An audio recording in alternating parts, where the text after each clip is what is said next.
what could have happened to her. And the closest she could come up with were the near-death experiences. But the near-death experiences that we will come across on the internet or books or whatever tend to be rather beautiful affairs, just lovely, meeting dead relatives at one with the universe. This flip side of it, if you can call it a near-death experience, I don't even know how to classify these things, that people are trapped in hell. We had Deborah, for example, and she, if you ask Deborah, how long were you in a coma for? She will say 80 years, 80 years. I said, what? She was a living mannequin in a serial killer themed bar for 80 years, where nightly they enacted their various sex crimes and murders on her and other living mannequins. And during this time, she's being raped. She had 3 babies that got taken away from her. And time passes, and eventually they're going to close the bar. And they don't know what to do with that. So they sell her to an organ harvesting facility, and she gets to watch her body dissolve in water. Now, you come out of that, who can you tell? Your nearest and dearest? No, not really, because they think you're nuts. And many of the people that very kindly, 20 plus, who directly helped us with the book, Coma Survivors, many of them had never told a living soul, never told their nearest and dearest. Only by drawing them out gradually over time and showing them other people's accounts did they feel, brave enough to tell their own tales. So people are keeping all this within them, and you can't analyze it. And the only explanations, as I've said, are, hallucination, false memory, delirium, which, in medical terms, these are mental illnesses, and they're not mentally ill. They experience something, and this is the other thing. They experience things that the mystics and the gurus and the shaman have been seeking throughout the dawn of time. And in many ways, they're using the same techniques. They're shutting off the default mode network. They're inducing a DMT release of human-produced DMT, a psychedelic compound. And by fasting and dancing and all these different procedures, people get themselves into a state of exhaustion, and then they find themselves within these worlds, and they're all different, but they're consistent, these worlds. It's like when you talk to people who've done ayahuasca in the Amazon, DMT, the key ingredient, they're all going to the same sort of place. It's different for each of them. Some people don't even have visuals. But they meet all these different entities, and you can even get to the point now where you can categorize the entities into 144 different groupings. Now, there is something so consistent about what they're seeing, you just can't dismiss this stuff as hallucination or false memory. Hey guys, I'm here with Alan Pearce. Alan Pearce is a journalist, broadcaster, and former BBC correspondent, an author of several books. He has contributed to numerous publications, from Time magazine to the Sunday Times of London. And he's here to talk to me about his book, Coma and Near-Death Experience, the beautiful, disturbing, and dangerous world of the unconscious. So, Alan, first of all, thanks for coming on. It's a pleasure. And I'm wondering, what made you decide to write this book? Really, the most boring subject in the world, one might think, writing a book about coma. As far as we're aware, they're unconscious, there's nothing to say. So it wasn't my intention to write a book. We were during COVID, the early part of the lockdown. And I'm a journalist. My wife, who co-wrote the book with me, was at the time a private investigator, had been for years. And we had very little to do. And I was watching far too much TV news. And I'm just starting to wonder why globally people with COVID are being placed into comas. And I thought, well, probably a great thing. How does that work? What happens? And then I really wanted to know, do they dream anything within their comas? So I just thought, just idle curiosity. So I get up, open my laptop, start typing questions into Google, and you will get this basic answer, which is what they will tell everyone, which is coma, meaning prolonged deep sedation, is an essential tool of critical care and has been for the past 50 years. It enables a deeper, more restorative form of sleep, and doctors always refer to coma as sleep. And it enables the body to rest and recuperate. And because your brain's been switched off, there's nothing to remember, so it will be a blank. That's what they will tell you. And I just don't take the first answer just like that. So I just had to look a bit further. Long story short, turns out that everything I just said is not right. It's just wrong. For starters, not everyone, but people within their comas have the most amazing events. And it's almost as if there's no parallel in certain respects to what they're experiencing. If you bear in mind that somebody who's placed into a medically induced coma is very, very unwell, they are close to death. Many people within coma are reporting the classic near-death experience. That they find themselves in a beautiful country landscape. Maybe they meet their dead relatives. Maybe they have a past life review. That's for sure people within coma are reporting. They're also reporting a flip side of that. Let's say that one was heaven. Right? They also report being in hell and trapped often in nightmarish loops. For example, James, who helped us with the book, he had multiple lives or deaths that he could recount for us, but he was stuck in these loops, and he had to watch his wife, and he's not married in this world. He had to watch his wife dying in childbirth over and over and over again, like he's there in the room watching this thing happen. Now he's trapped like that, and that doesn't relate to kind of anything.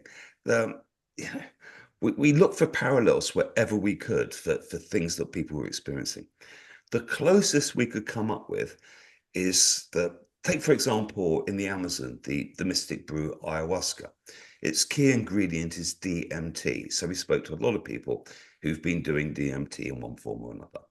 And oh boy, they're reporting very similar things, the heavens and the hells that people report within coma. It is an interesting fact that the human body produces its own DMT. No one can actually say where in the body we produce it. Lots of theories, pineal gland, etc.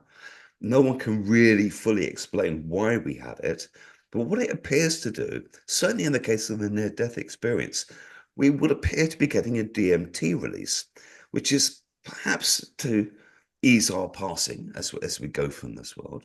And it may well be to open the door to other realities, because an awful lot of people I spoke to for the book had died.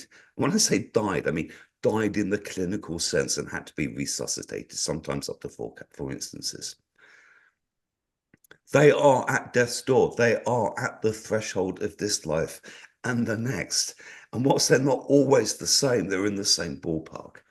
And so, whoa, because I'm speaking to so many different people who don't know each other and they're patently not having me on, I have to start taking this very, very seriously. And then there's another thing that people experience within coma that we cannot find a parallel for. Similar, but not a parallel. And that is alternate lives. Now, you may be in a coma, say, for 2 weeks, just 2 weeks. And we have the story in the book of Nick. Had pneumonia, put him in a coma for 2 weeks. During that time, he lived a whole other life. He had a clear memory run of 20 years. He was living in the American Midwest. It looked like the 90s and 60s and 70s. He even got called up to do a tour of duty with the US Army in Southeast Asia, and we'll talk in detail about that. And then he comes out of his coma, and no one comes out of it like in the movies. They kind of wake up and drink a coffee or something and say, "What year is this?" That it doesn't go like that. You come to kind of gradually. So Nick's in a room. This raven-haired woman sitting beside him, holding his hand, tears in her eyes, so glad that to see he's awake. And he doesn't know who she is. He hasn't got the first clue who she is. And she's his fiance. Now, as far as he's concerned, in his coma world, he has a partner, she's blonde, and they've just had a baby girl together. And he can't relate to this world. Now, that's just one instance. And Nick did extremely well. His partner was so cool about this. I mean, really cool. and really helped him to deal with this. Other people got no one to talk to. In the course of researching the book, for example, I spoke to one guy, and he was having real trouble. The life he had left in his coma spanned decades. He was married, he was an architect, he had 3 young daughters. He had a very, very nice life, very, very nice life. And then suddenly, bang, he wakes up in this world. He wants to talk to me about it, but can't. He just can't stop breaking down. He cannot contain himself. He is so overcome with emotion. And he's telling me he's in therapy. Now, what the heck are they going to say to you in therapy? You've been in a coma, right? And you're saying that you've got a different wife, you've got 3 other kids, you're an architect, well, you're not in this life. And all we can come up with is that, well, first off, you've been on a lot of drugs recently, but there are no drugs or combination of drugs that will give you an alternate life spanning decades. If there were, we would all know about it. So they look for physical explanations because these are not physical events. So they say things like, well, you were delirious or you hallucinated. But it's worth bearing in mind that delirium and hallucination are conscious states.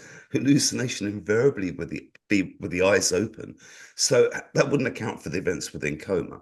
So their best last shot is to say that these are false memories. But when you look at it as an explanation, it doesn't satisfy anybody. And the case of Nick, who came out of this life with the raven-haired fiance, and this other guy, to tell them it's a false memory just makes them feel crazy. And so many of them do feel crazy. So a part of the book, the early driving force for the book, was to show other coma survivors that they're not alone, that they did not go crazy, that the doctors and the scientists don't have the first clue, and what they tell you is just the first thing that they can come up with. We need to really examine what happens. And I'll just sort of say this, people seem to think that the brain and the mind are the same thing. But within a coma, your brain is switched off. It's effectively flatlining if you put it on an EEG brain scanner. And yet the mind's incredibly active. So we're clearly demonstrating that the brain and the mind are not the same thing. And the people do go off on the most incredible adventures and journeys. Some are ghastly, some are beyond beautiful, and some are just like regular lives, like holding down jobs, going on vacation, having kids. And we're the first people who've actually explored this in any sense, which just blows our mind because it's been happening for 50 years. We find a vast number of people on the internet who've been through this process, who all think they've gone nuts and not having any kind of explanation. And the doctors just dismiss it because A, they haven't got any idea how to answer it. So they kind of move you down the line. And, we're into spiritual realms. So, we can't talk about that. Boom. So how did I get into the book? I think you asked. Yeah, I found myself on this roller coaster journey and I couldn't stop. And as I got to know the coma survivors, many of them, which I've met in different places online and friends and so forth, I never interviewed any of them. It was a case of getting to know people, explaining what I was trying to do, sharing things as I was discovering them with various people, and then bit by bit, people telling me their stories. No one's just going to come out and say, "Yeah, hey, I had an alternate life spanning decades," because they know they sound crazy, and it takes a bit of effort from somebody to, actually not take them crazy. And it didn't take me long. I mean, at first I'm skeptical. I mean, really skeptical. But I'm meeting people, and I'm a journalist. I spent a lifetime interviewing people, I was going to say and that reasonable judge of character. you came from a totally different background. You were a war correspondent, weren't you? And you know, just going back to what you were saying, I'm just sorry to interrupt you, but you said that No, the brain you said that the brain and the mind aren't the same. So what do you think this tells us about consciousness? Just what, in your that opinion? conscious. I now think I completely changed anything I ever thought about, and most of it I never even stopped to think about. Consciousness. I actually believe it's external to the body. People think, doctors will tell you, say, where memory is stored. And they say, well, this part of the brain stores, your childhood memories. These are your motor function memories or whatever. These are only theories. The theory is because when you wire somebody up to a scanner and you say things like, remembered your childhood, a bit over here lights up. So they think, well, that's where the memories are. But you could equally argue that that part of the brain is accessing the information which may be stored elsewhere. Now, it could be stored in all the cells of our body. When people have organ transplants, lung, heart, liver, kidney, whatever, sometimes they get that person's, the donor's memories. Now, that's some form of cellular memory, but our cells are being born and dying on a daily, minute by minute basis. So, is that the best place to store information? I actually think consciousness and memory is external to us now. And I think it's a bit like the cloud. And I can relate to this because, I store quite a few of my memories in the form of videos and photos somewhere in the cloud, right? And I can recall them at will. Now, I'm sure this is pretty much how memory really, really works.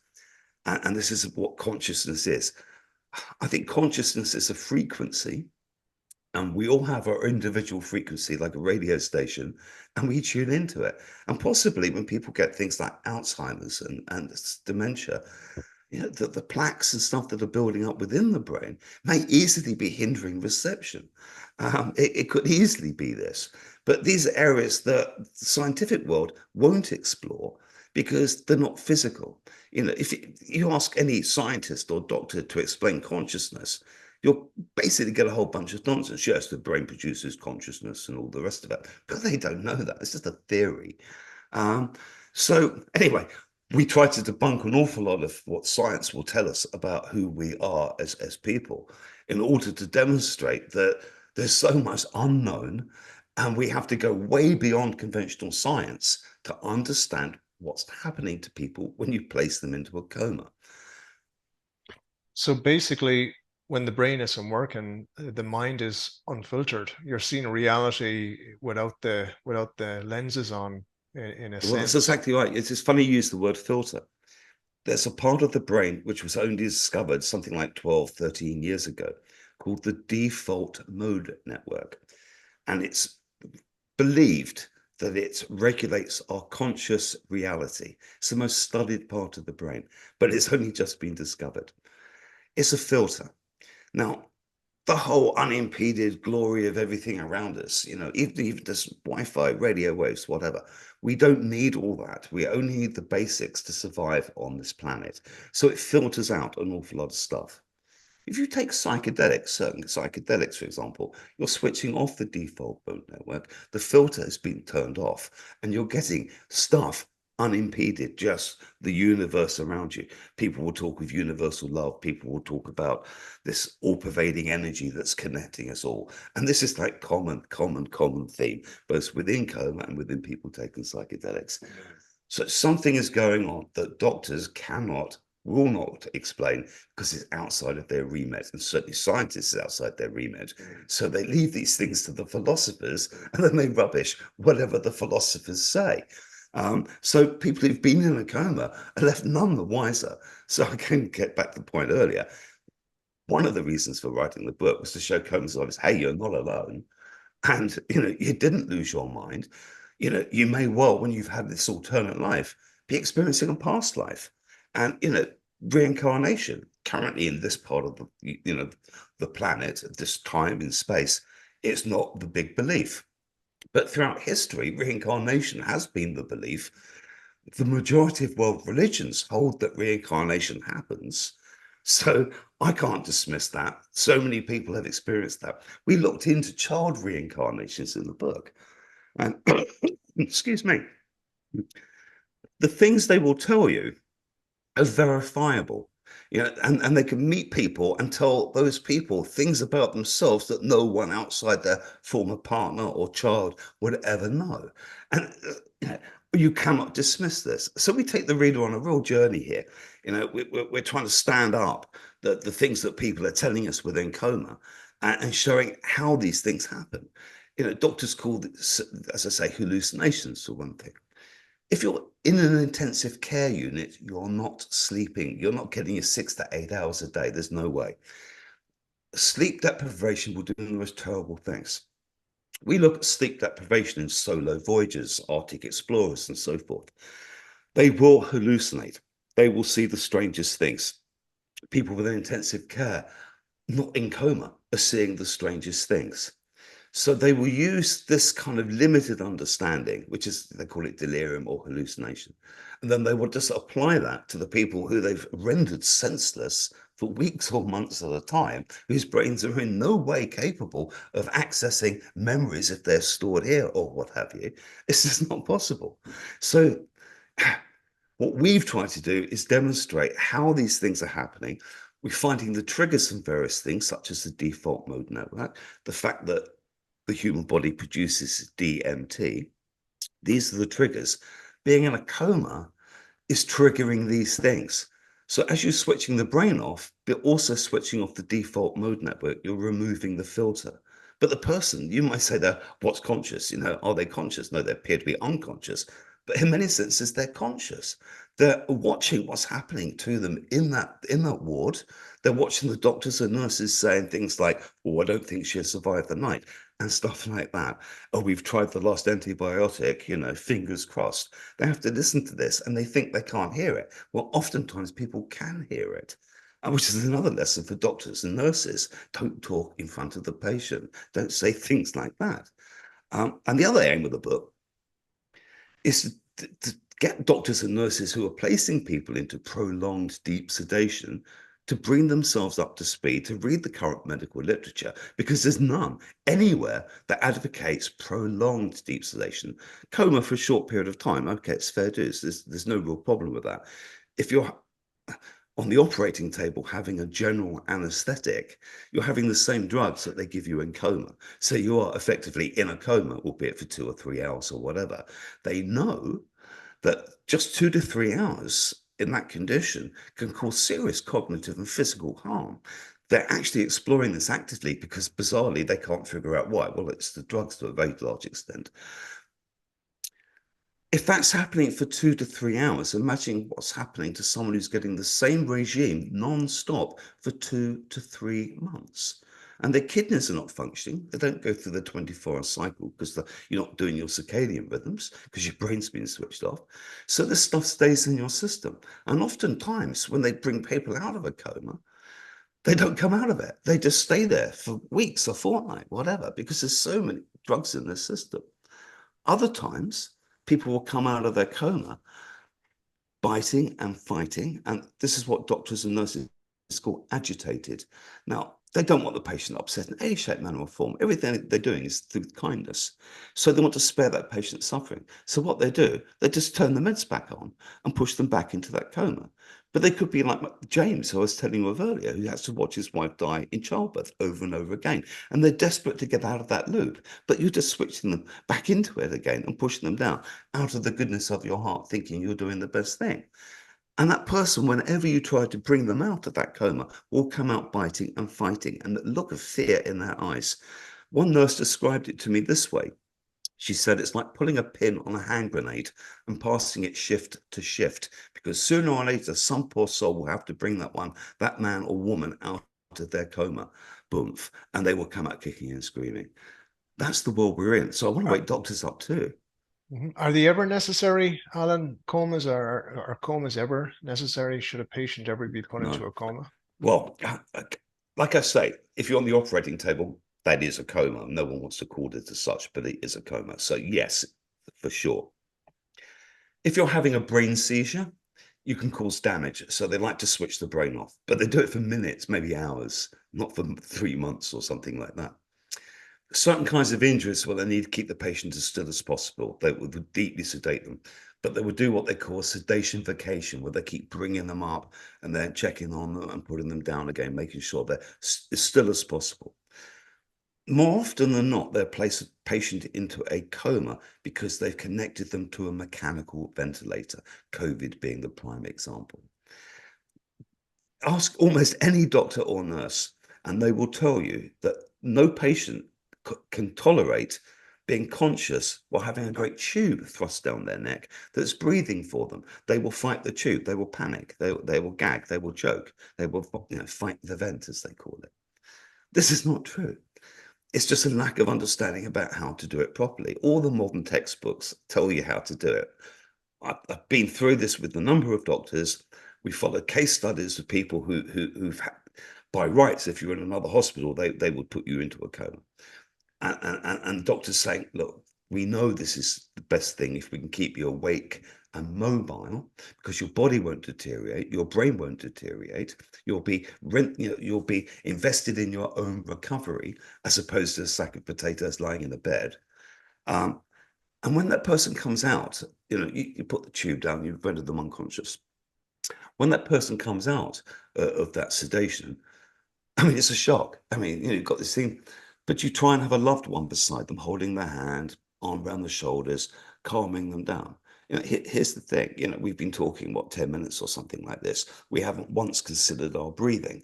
Well, that patient will soon forget thinking about his or her breathing if you distract them. And that's the key. And modern ventilators, it's not like some great iron lung where they're just pumping you full of air and sucking it out again. These are all microprocessor controlled. They allow the patient to initiate the rated breathing. So it's bloody horrible. I mean, it's a terrible thing. But you're much better off. Your chances of survival statistically are greater if they don't whack you out. But they do it because they've always been doing it. And they do it because they don't see the damage that they're causing. This is a universal thing all over the world, that if you work in an intensive care unit, and quite frankly, there's special forces, and I've got nothing but praise for people that do this. They themselves, it's not their job to follow a patient after they leave the intensive care unit as someone else down the line. They don't get to see the damage that they're causing. They don't see the brain damage that they're causing, and they don't see the physical damage, and they don't understand that people have had alternate lives or been trapped in hell or whatever. So they just carry on doing it. Those people down the line who are talking to the patients, if they want to own up and say, I had an alternate life spanning decades, as I said earlier, they say, well, dear, you've had a lot of drugs, and that's the end of it. So the purpose of the book is to wake up, right? Doctors and nurses, just read the current medical literature, and we list 20 pages of it at the back of the book. So it's not hard to find. We want coma survivors to know that they are not alone, and they did not go mad. And here's the other thing, we're talking about coma. It's almost as if it's like never going to affect me. It's like some terrible illness sweeping across Africa that may never get here. Well, statistically, if you live in the Western world, you're not going to die in accidents or wars and things. You're more likely to die as your body starts to break down towards older age. So statistically, if you're in the Western world, you can expect up to 2 to 3 stays in an intensive care unit in your life. I've already had one.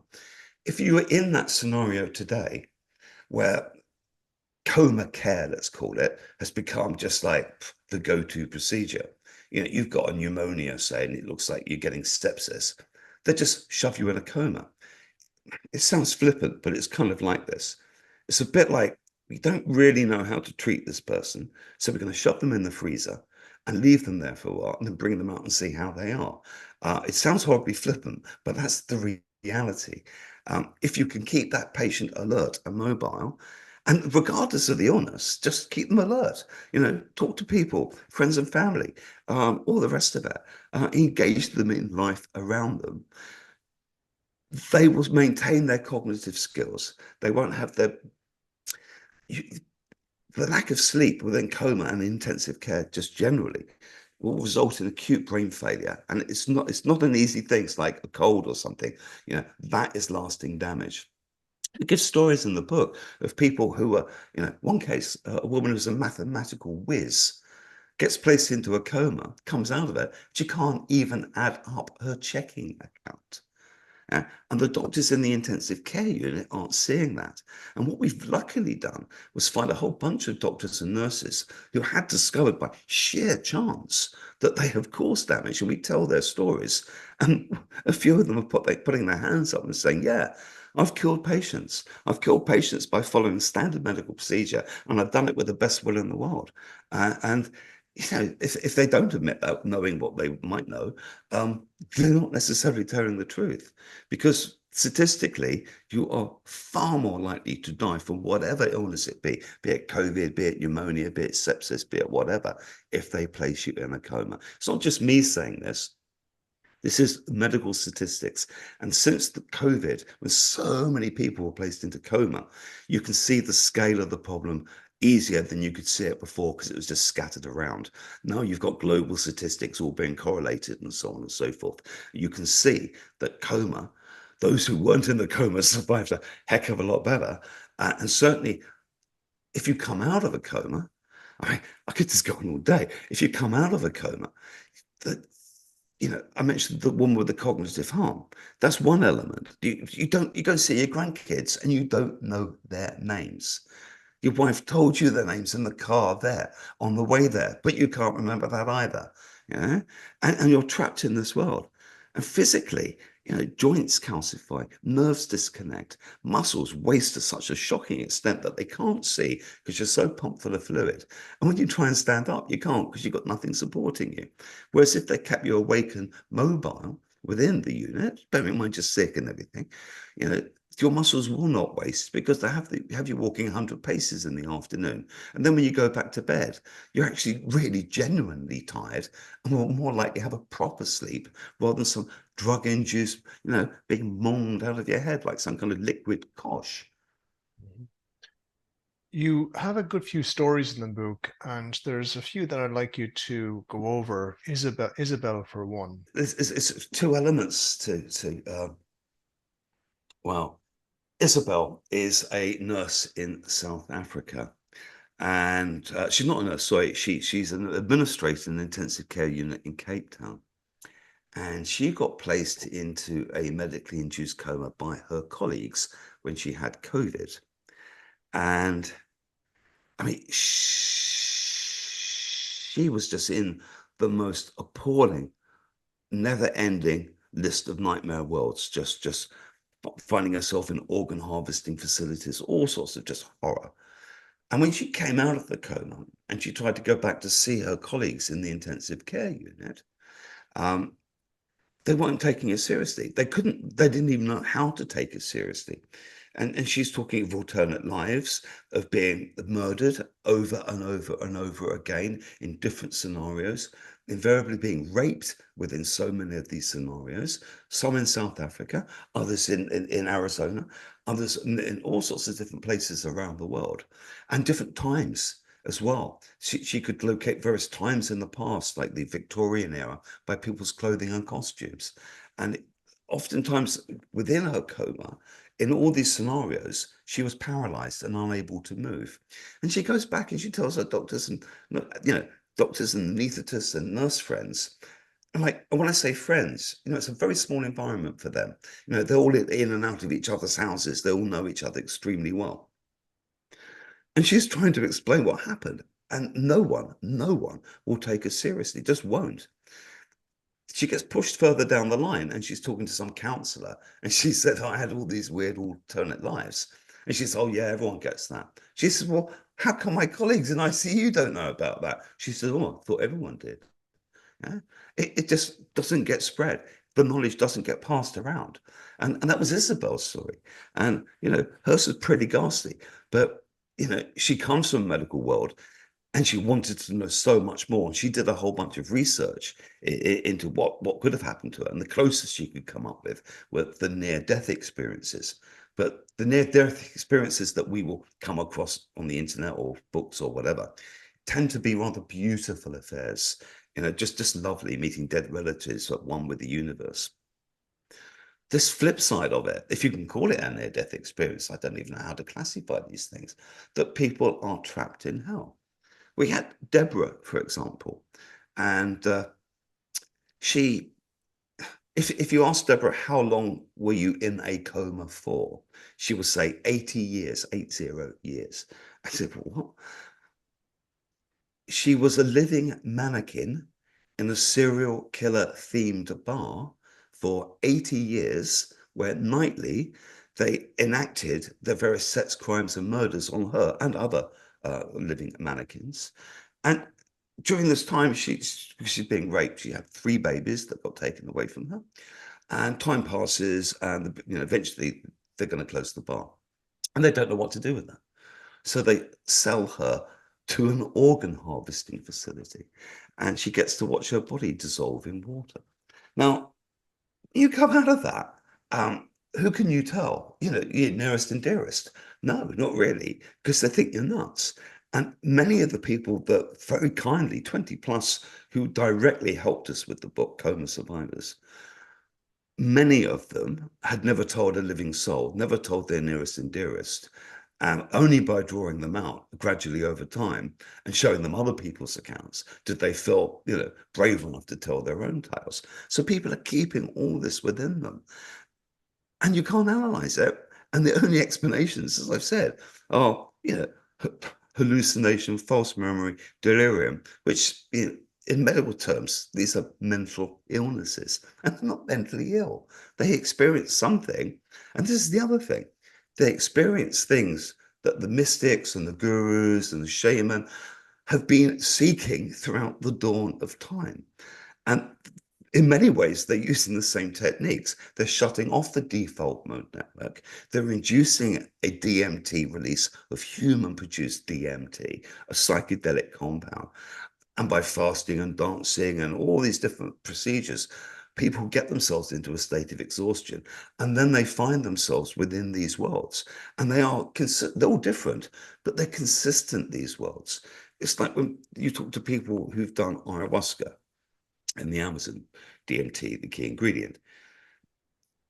They're all going to the same sort of place. It's different for each of them. Some people don't even have visuals, but they meet all these different entities. And you can even get to the point now where you can categorize the entities into 144 different groupings. Now, there is something so consistent about what they're seeing, you just can't dismiss this stuff as hallucination or false memory. And just in like two or three people have the same hallucination or to see the same thing, therefore it would negate the possibility of being purely subjective. Well, I spoke to a husband and wife who do DMT on a recreational basis from time to time. They do it together in their apartment, and they see the same things together. Often they call one of the entity types electric elves. Now, they call these elves themselves, they call them tree people.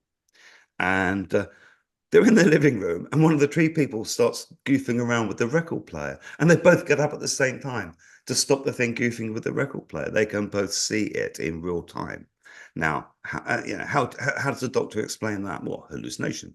Oh, they both had false memories because they didn't, and we know they didn't. But the medical and scientific world, because it limits itself to physical things you can weigh and measure or slice up and put under a microscope. Anything outside of that is just verboten. They don't go there. So they can't explain what's happening to these people other than to give them a diagnosis of some form of mental illness, i.e. hallucination being a symptom of. I used to do magic mushrooms in my No, 20s, good for and you. yeah, and I used to do a lot of LSD as well. But I don't do it anymore because I had a problem with addiction. So I try to, the strongest thing I take anymore is coffee. But But it's not addictive. sure, Psilocybin, LSD, sure, they're not addictive. yeah, I'm You just might afraid. become Mhm, reliant on them in a sense, but mhm. not the same. Yeah, sure. I totally understand they're not addictive, but the reason I stay away from them is I don't want them to lead me to something else because I I've don't know if got you can go anywhere after that, to be honest, yeah, apart yeah, from a sure. near-death experience. Going back to Deborah about how she was had these memories of working in a serial killer bar. Like it's so like the plot of that, and when she went to at the end to work in an organ facility, like you couldn't come on. It's like a nightmare No, from a character from a William Burroughs novel. It's just so no, you, crazy. you can't make this up. So a part of the research, okay, doctors say these are false memories. So we tracked down one of the leading false memory experts on the planet, Dr. Elizabeth Loftus. Now, if someone's like, I don't know, historical sex abuse or whatever, and she will come on and explain how this probably didn't happen, it was only a false memory. So we shared with her some of the coma survivor stories. And she said, well, They're they're very detailed because people spend a lot of time rehearsing their stories and memorizing them to get them right. When I mentioned this to some of my coma survivors, they were spitting blood. I mean, literally spitting blood. Why would they do that? They're looking for attention. They don't need attention. They don't need an additional attention. Right? This is the world we're in. That this people just won't take these things seriously. Now, prior to doing this book, you mentioned like, so I'm a war correspondent, foreign affairs specialist. I've covered wars, disasters. I've seen a lot of dead, and I've always thought that dead meant dead, and I was completely stuck on that. That's just the way I am. Halfway through writing this book, my daughter Rebecca died completely out of the blue, total shock. She was a police detective. Sorry to hear that. And oh no, thank you. Yeah, and here's the thing: like, okay, it's the worst thing that can happen to a parent, human possibly, and I had all of those things. But simultaneously, I had this knowledge that she hadn't died. I mean, yeah, she's not here, but she's moved on. Now, it was a revelation to me that my entire mindset had changed. And my mindset had changed because of all the things that are in the book. The book's not designed to do that.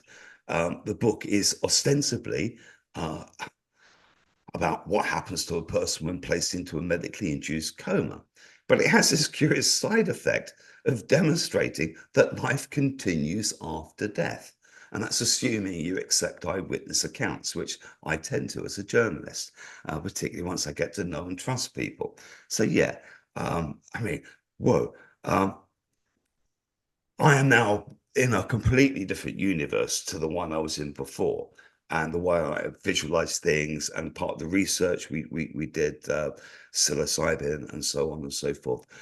And when you do that, you're connecting with the things that people have always been seeking. As I was saying before, the mystics and the gurus and people that have taken various forms of psychedelics. The first thing that hits you is that we are all connected by this all-pervading energy. I sat in the garden and I'm watching birds and bees flying around, and they and I are all part of the one. You just feel it's just abundantly obvious. And it would be so nice if you could give doctors, for example, who are working in intensive care, a good dose of DMT or POT or something, and have them experience other realities in the way that coma survivors are. And just to make the point, it's not the drugs that they're giving you. It's not the drugs, I mean, the opiates won't do that. Ketamine won't do that.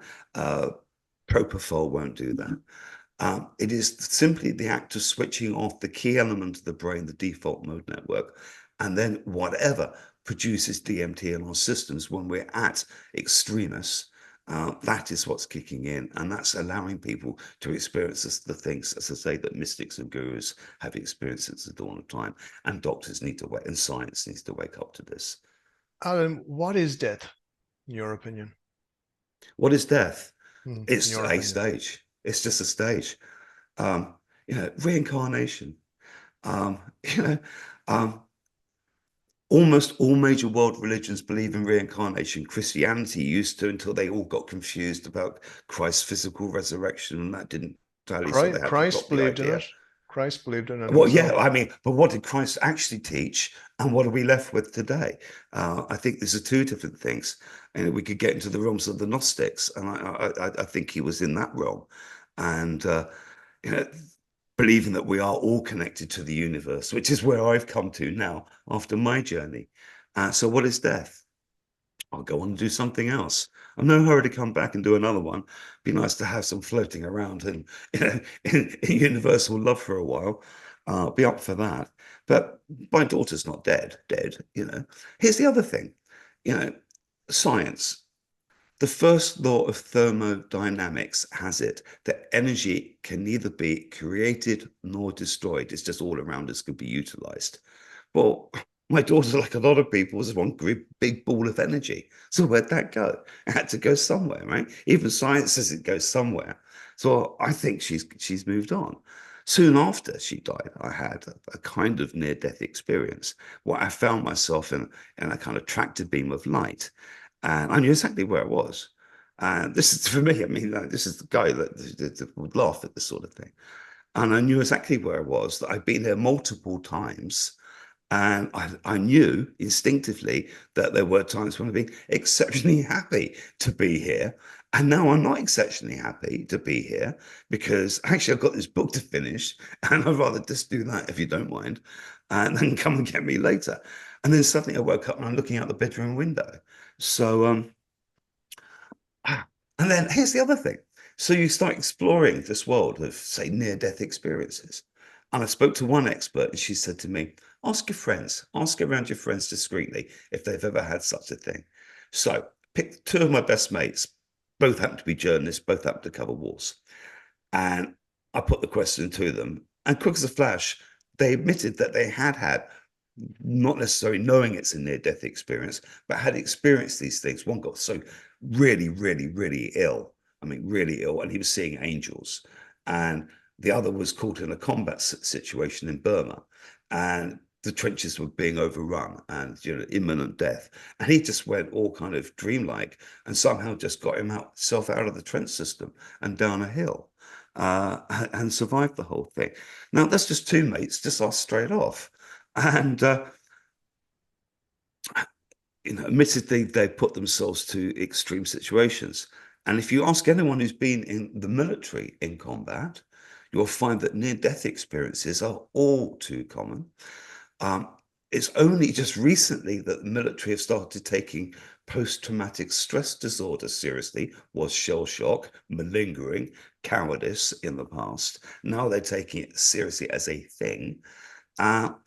There's a growing force of people that want to see the military take near-death experiences seriously as a thing, because so many people in combat are experiencing them in different forms. This is possibly why we have this in our system. It's to help ease our passing, to help us get over that hump, as it were, because people I've spoken to just describe it as the most remarkable bliss. And depends where you are, you're getting an experience tailored to that. So somebody in the book, she comes from northern Italy. She finds herself in an alpine meadow. Now, if I'd interviewed, say, an Inuit from the far north of Alaska, he or she might find themselves in heaven, and it would be an ice floe surrounded by walruses and seals. And somehow you're getting these images to help you make a transition. It's kind of easing you in. And when people tell their different stories from within coma, from other forms of near-death experience and psychedelic journeys, it is oftentimes a journey. And this is your kind of doorway into it. And coma, quite frankly, is a gateway to other realities, other dimensions. And no one's ever stopped to think about it before, but for sure, it's happening like that. But what does going, you differentiated coma from a near-death experience because the coma predominantly is negative.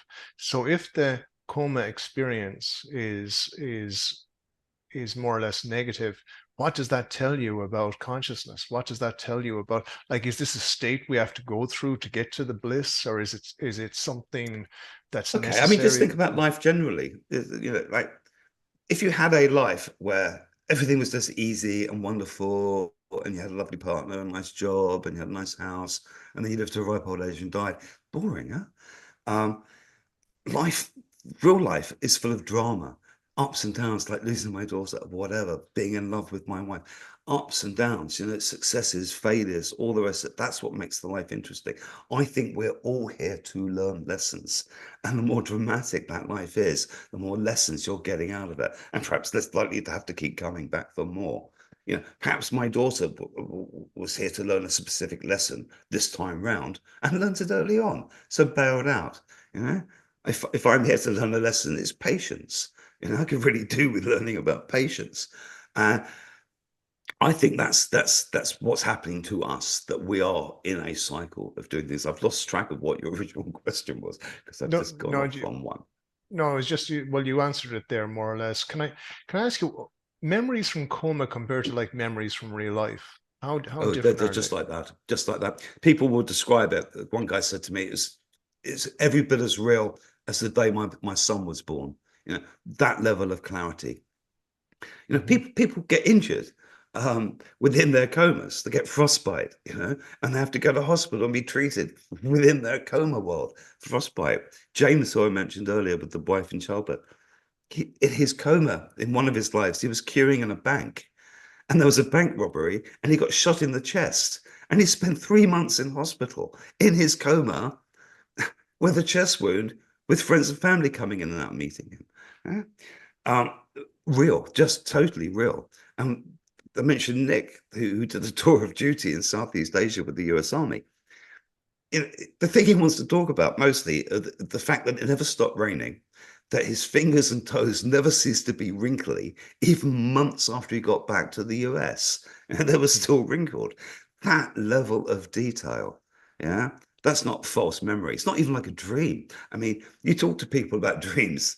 This is nothing like a dream. My dreams are not like that. I have really vivid dreams, but they're nothing like that. Why, for 20 years I've been living a life doing something? No.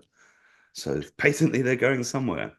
So when some of these people come out of comas, do they grieve for these people that they've lost in the coma world? Like these people Oh have boy. to have been real Oh to them. boy. Oh Well, boy, do they grieve. how do they process that? Some do, some don't.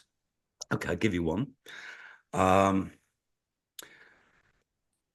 in the book, Nikki, young mum from Scotland, uh, woke up within her coma. This is the other thing. People often say, I woke up within my coma and found myself in this reality. Nikki wakes up to find herself on a train in India in a single compartment. And within the single compartment, there's everything laid out for a newborn baby. To backtrack a bit, when she was taken to hospital with pneumonia, which was turning to sepsis, they said to her husband, chances are she's not going to survive the night. We'll have to place her into a medically induced coma. It's her best chance, which incidentally it wouldn't be. But they said that. And they said, oh, incidentally, your wife's pregnant. Did either of you know this? And he said, no, none of us knew she was pregnant. Nikki wakes up in a railway compartment on what she called a maternity train in India with all the accoutrements for a newborn child, finds herself in labor, gives birth, tends the child, holds the child for the first time, looks into his eyes, and he has the most striking ice blue eyes imaginable. Now, I mean, the story goes on quite a bit and it's in incredible detail. When eventually this world, she leaves hospital, the doctors say to her, you will never be able to carry a child again. Fine, she thinks, last thing I'm concerned with. Well, she does. And eventually she gives birth, this time in Scotland. And when the midwife holds the baby up and looks into his eyes, she hollers, oh my gosh, his eyes were ice blue. They're a color I've never seen before. They burn into your soul. Now, whoa.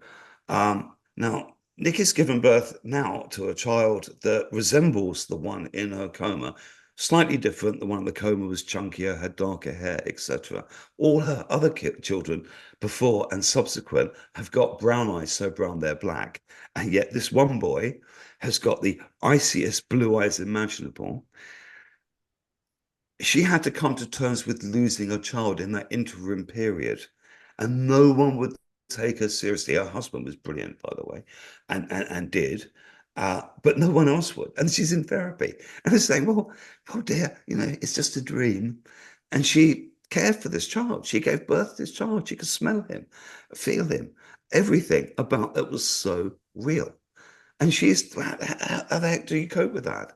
And it's been years. And she's been treated for PTSD, like she was in a car crash or some such thing. It's not the same. It's just not the same. And by having this other child and speaking to lots of people, and also I spoke to a really spiritual woman about this story. And she just quick as a flash said, well, yeah, it's the same spirit.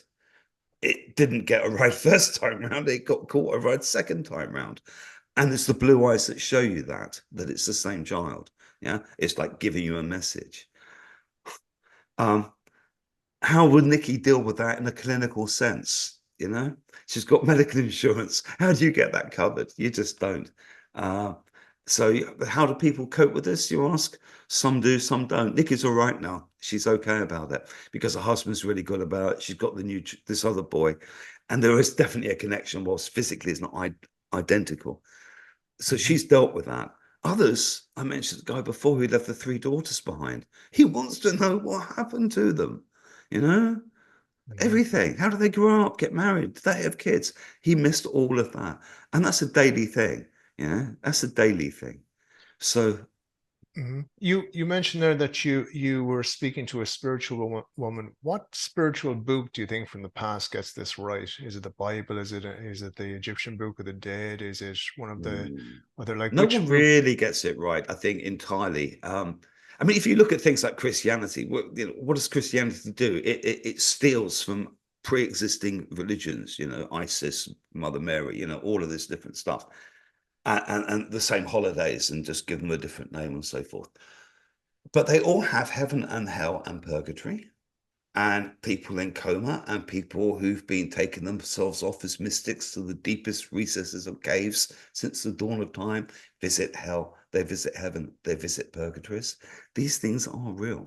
They are real. And if somebody was, would play this tape to me in the past, I'd laugh. I think I'd completely lost my mind. But now I just can't believe anything other than that, having just spoken to so many people, sifted through a wealth of evidence, from the going back to King Solomon's days and beyond, going back to the Egyptian Book of the Dead.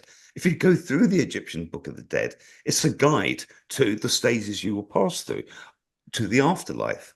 Well, that's pretty much the path that people take when they have an NDE, a near-death experience. It's pretty much the same path. They find themselves in the field of reeds. Whereas, as I mentioned, the Italian lady found herself in an alpine meadow, you know. Egyptian will find themselves in a field of reeds because that's what's home and comfort to them. Can these be navigated in this life? Like you mentioned in your book, I think it's Mm. in chapter 7, The Dark Retreat. Can you navigate Yeah, these yeah, dimensions you in a can. sense? Whilst fully conscious, yeah, you can. Can you talk Mm. about that maybe? Well, yeah. It all comes down to the DMT in the system and it being released at key moments. If you place somebody into solitary confinement in more or less dark, boring environment, they can get a thing called the prisoner's cinema, where initially they start seeing geometric patterns and so on. That will then progress to creatures and people and other environments and other realities. Now, that's happening within the brain, and that's thought to be triggered by DMT. People will go to a thing called a dark retreat. Now, in the same way that mystics have been taking themselves back to caves since the dawn of time, to cut themselves off from the physical world to commune with the spirit world, you can book these things online now. Now, I spent a lot of time talking to Emma, who ran at the time a dark retreat in Guatemala. And I showed her a whole bunch of coma accounts that I'd collected from the various people helping me. And she said, whoa, I've had almost all of these. And the ones I haven't had, people passing through here have had. And, I mean, just everything, the heaven, the hell. But the thing is, when you go into a dark retreat like that, you don't just like find yourself in one. You read about it, you talk to people that've done it before, you read the brochure, whatever. You know you will be confronted by nightmare events and that you will approach that in a completely different way. You are prepped, as it were, for what you will experience whilst conscious in a complete pitch dark environment for maybe 40 days or more at a time. Coma patients never get that luxury. Oftentimes, they're not even told they're being placed into a coma. They only find out about it at some point afterwards. Within a dark retreat, within about 15 minutes, you will start to get geometric patterns appearing. Now, some people saying this is to stimulate the brain to stop you going kind of nuts or whatever. Over time, this will change you to all manner of things. And there's various people that have explored this in different ways, and they reckon that melatonin's being released at a certain point, DMT is being released at a certain point. And I talked to one girl, for example, who did 40 days, and she was cataloging it all in her mind very cleverly, and she was passing through all these different stages. At different times, she's in a room like a cave, very dark. She's got, within touching distance, a bed, a cold water shower, table, and so forth, toilet, etc. And then the room fills up with all sorts of odd creatures and people. Sometimes they're wooden figurines, but they're moving wooden figurines. Sometimes she's seeing flying boats full of kittens wearing hats, just zooming around the room. The room is now the size of a cathedral and beautiful like a cathedral. Light is emanating from her body. And this is not just her saying this. People that put themselves in dark retreats in the same way that mystics who took themselves off to the back end of caves are having these experiences. And as Emma pointed out to me, these experiences that I'm relaying to her from coma survivors, the heavens, the hells, the points between, are all very, very, very familiar to her. So I see a massive connection between DMT release, because it's known that's DMT release, but there's hardly any research into this. They're not wiring people up when they go in and testing the urine or what have you.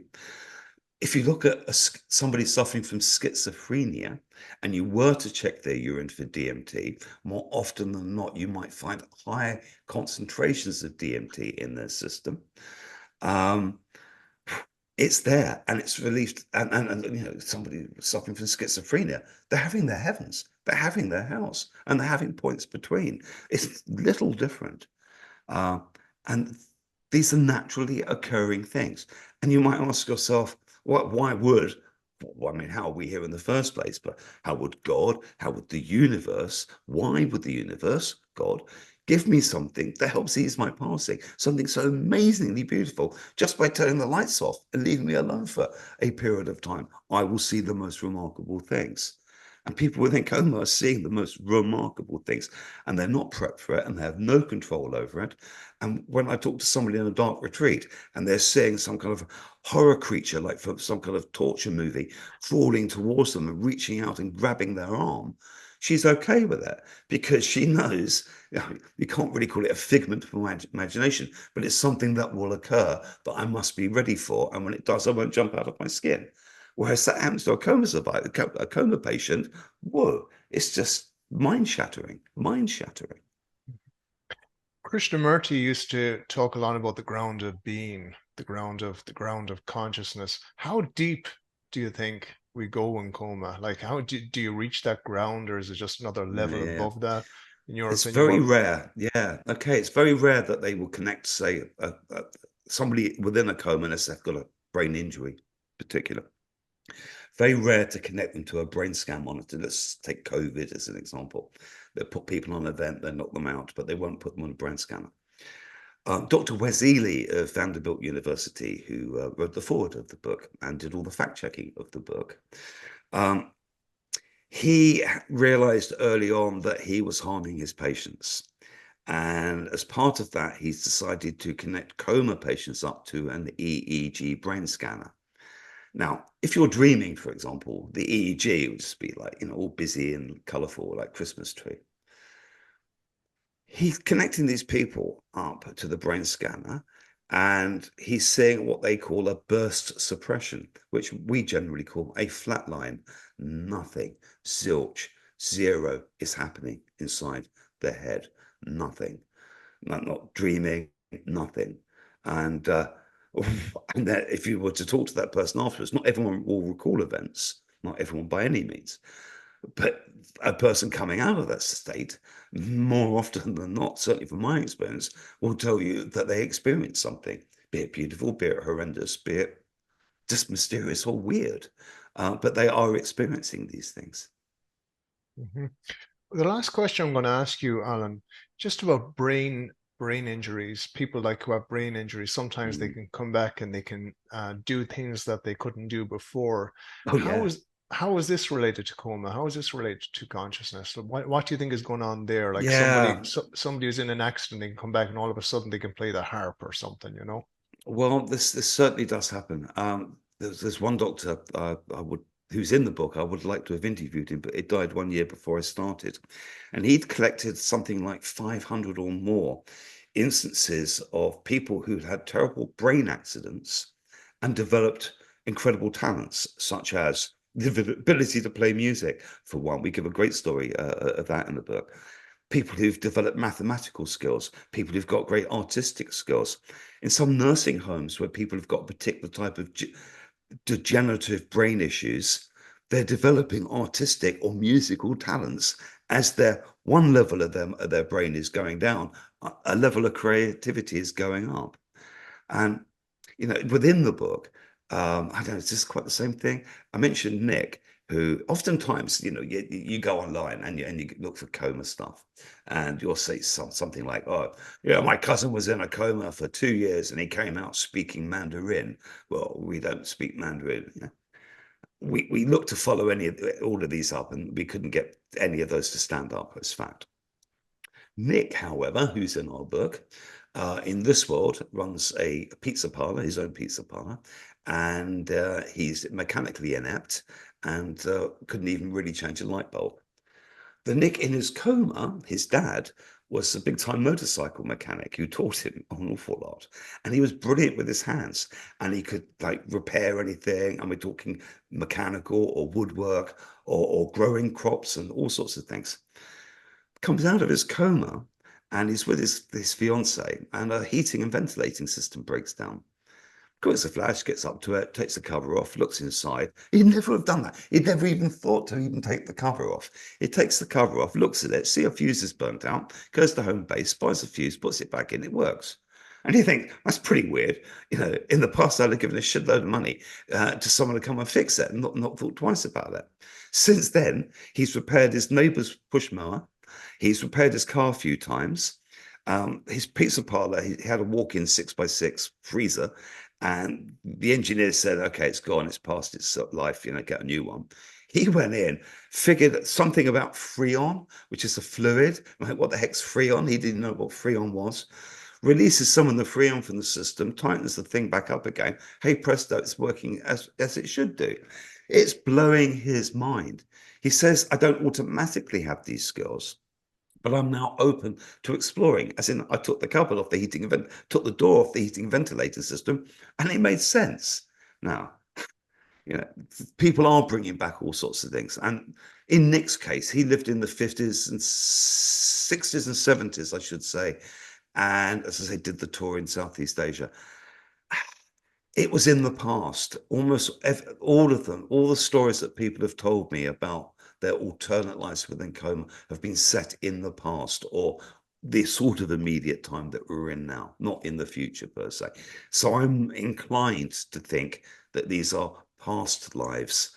Most people who've been through this don't even know what to make of it, other than, "I had a coma nightmare. I was hallucinating," because that's the only explanation they will ever get. And there's so much more to it. I'm just curious, Alan, which story has left you thinking that which one has unsettled you the most, either for good or bad? Which, like, I know you probably can't pick one out of, because Well, it's very, very hard, because I gave you the example of, what we call the baby with the ice blue eyes. It's Mhm, chilling. And because there's evidence on both sides here. She goes to another reality. Something happens, and she, in this reality, has the same thing happen. And the husband knew about the blue eyes and was as shocked as she was by the blue eyes. Um, so that knocked me for a 6. But I mhm, can't say that's any stranger than any of the other accounts that we relay in the book. They're mhm, also utterly different. Deborah, serial killer theme bar. Other people just having normal kind of lives. Other mhm, people will not so much recount a past life, but their catalogue past deaths. For example, James, who I mentioned earlier with the wife in childbirth, he could count all these different lives, mostly involving, well, all involving water, drowning, sometimes in an aviation sense. So in one instance, he's a Spitfire pilot and he crashes in the Thames and drowns. Another instance, he's flying some kind of really big kind of biplane over the Caribbean, and the engine cuts and they crash. Everyone's killed except him, and he dies in time. He's locked in a metal box filled with water, drowned. He's a fisherman unloading fish at a dock, has an accident, drowns. And he's just listing these over and over and over again. Is that any stranger than any of the others? You know, they are all so odd. And I mean, I say believe them. I mean, these are real accounts from real people who have nothing to gain. More often than not, had to be induced to tell me these stories. In some cases, I could use the term "blood from a stone." It was so hard to get people to tell me things.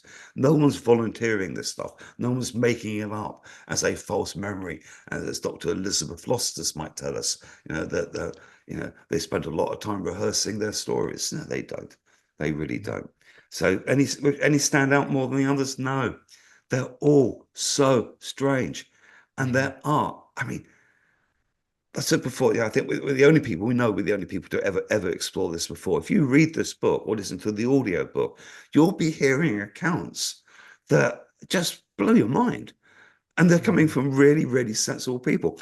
Funny enough, a large number of our coma survivors, about a third, work in the medical world in one form or another. Mm-hmm. Um, we're not talking, I know fantasists. We've got a professional composer in there, and all sorts of people, graphic artists, all sorts of professional people Mm-hmm. telling these events, but not volunteering them, keeping them from their nearest and dearest, and Mm-hmm. only because I happened to find them during COVID when more people had time on their hands. They So were on forums and so forth. Would mhm. people eventually talk to me? How like you're right. The stories in this book, going back to our earlier point, they could like they're so how can they're so unusual, right? And Yeah. they're so specific, right? They're not, the person who's telling these stories, this person believes these stories. Oh, yeah. They're not just made up. And I know there's another story there, Corey. And what about the other guy, the Oh, pastor who saw the yeah. mountain of light? Like some of Well, these. Mhm. yeah, I mean, you say Corey because I mean, we possibly given the impression that everyone's in hell, as it were. You know, Corey Agricola, wonderful guy. He is a hospital chaplain, Christian hospital chaplain in Birmingham, Alabama, and he was burning out. Like he reckoned he'd ministered to 14,000 families and individuals, walking them through, death and so forth. He was really, really burning out. He got super sick. He got some weird mystery infection they didn't know what to do with. So effectively, they put him in a freezer. They rendered him unconscious, pumped him full of drugs to see what will happen. Corey goes to heaven, goes to all sorts of different places, but Corey goes to heaven. And he's seeing scripture verses in front of his eyes, things like "The Lord is my shepherd," stuff people know, things he certainly knows, and he's seeing scripture verses he's never seen before, and he's got a good memory, so he's memorizing these scripture verses. Later, when he comes out of his coma and he's got this wherewithal, he starts hunting these scripture verses down, and they exist word for word, and yet he'd never studied them before. He didn't see God. He didn't see Christ. He saw a mountain of light. He felt so at one with the universe. If he died then, he would have been ecstatically happy. What he's done, he's come back, and now he's completely new lease of life. He's walking through people through the process of death. He's giving them a first-hand account of the afterlife. When people are being placed into comas on his unit, he can talk to the relatives and say, "Look, when I was in a coma, fun enough in this room, I could hear everything they were saying. So just don't let doctors, say." And he talked to all the doctors. Don't talk to them. Don't talk to the patients. And they got that one. They've got that in the UAB hospital, Birmingham, Alabama, thanks to Corey. But mostly they will talk all over you. It just gave him. He just reinvigorated his mission. He went to heaven, but he didn't see a Christian heaven. He didn't see all the things one would imagine. Nothing like that. But he was at one with the universe, and it was a mountain of light, magnificent, beautiful, awe-inspiring mountain of light. Yeah. Mhm. So he came out of this great, and we're in touch. I was in touch with him only yesterday, funny enough, and yeah, he's loving his job. He was burning out and really didn't want to say the word hating it, but he was wondering what the heck he was doing there because he wasn't doing good anymore. He's worn, he's worn himself too low. Mhm. Now he's invigorated. Alan, thank you so much. Where can people find your stuff? Where can people find your Well, website? the book's available wherever you buy books.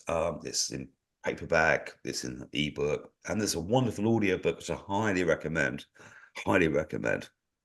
Because when people recount these stories, it's wonderful to have someone tell them to you because they are so strange. You sit back, shut your eyes, and try and visualize. And we've got the most wonderful voice artist, Danny Painter, South African actress. She's just beyond brilliant. So yeah, wherever you buy these things, just generally, um, you can check me out. Perhaps it would be in the link below, alanpearce.com. And then I've got a thing called comapodcast.com. And there's a kind of YouTube version where, we try and visualize events within coma using artificial intelligence. Because graphically, you couldn't draw it. You just couldn't. This is way beyond the human imagination. Yeah, guys, check the links below in the description of this video. You're going to see all Alan's links. Alan, just one last thing before you go. Somebody who's in a situation where their loved one is going to be placed in a coma or they have the choice, what would you suggest? Well, here's the thing. If I were younger, I would have a tattoo on my chest reading "No coma." Can't be bothered now. Um, I mean, here's the thing: you will say to the doctors, right, who are saying to you, "I'm sorry, your loved one is in a terrible critical condition," and they are because they're in critical care, and their best thing is to place them into a medically induced coma because it gives them a lovely sleep. If you've read my book and you know that the last thing they're getting is sleep, and you try and argue with the doctor, you can look over your shoulder because security is coming down that corridor to escort you out of the building. They will not take you seriously. They will not. I would like to see an end to prolonged deep sedation. Short periods, got no problem with that. I want to see an end to that, and it should be that you sign a release form or something at the very least. Yeah, yes, I allow them to place me into a medically induced coma. Maybe because you're scared stiff of whatever procedure is going to happen. I mean, you might wish that. Um, and if you don't wish that, and you are aware of the dangers, even for short periods, you should be able to opt out of it. But I don't think anyone in my book who helped us, who was in a coma, was ever told at any point, "We are placing you into a coma." No one was told that. Time now for a lovely sleep, perhaps. But no. So what do you do? Yeah. Say to the doctor two things. One, when did you last follow a patient home from the intensive care unit to see how they're faring, you personally? He or she won't be able to answer that too easily. And you could say, can you show me any medical literature that advocates placing my loved one in a prolonged deep sedation for whatever it is that they seem to have? Because there isn't any, and there really, really isn't any. We approached the editors of the medical journal, The Lancet, and it's only one of multiple things we did. And we asked them to point us to any articles they've ever published advocating prolonged deep sedation. It took them a few days, came back and said, no, we've never published one. They gave us access to their archives going back eons. There's nothing in there advocating prolonged deep sedation. Short periods, yeah, no problem. But rendering someone senseless for months at a time, thinking somehow that's beneficial when it's known, 100% it's known that there will be physical and cognitive harm from that experience. So whatever you're doing will not outweigh the damage. Any good that there might be in that will not outweigh the damage. So just don't do it. Try your luck. Write to me. Let me know how you get on if you are in that situation. Thank you very much, Alan, and thank you for writing such a great book. It was a very, very good read. Thank you so much. Thank you so much, and thanks for the time. And if you are listening and you've been in a coma, the book is written for you. And if you know anyone that's been in a coma and they're not the same person again, the book will explain why they're not and what you could do to help them. And it's a fantastic read. It's not a dull medical read about people who are unconscious. So there.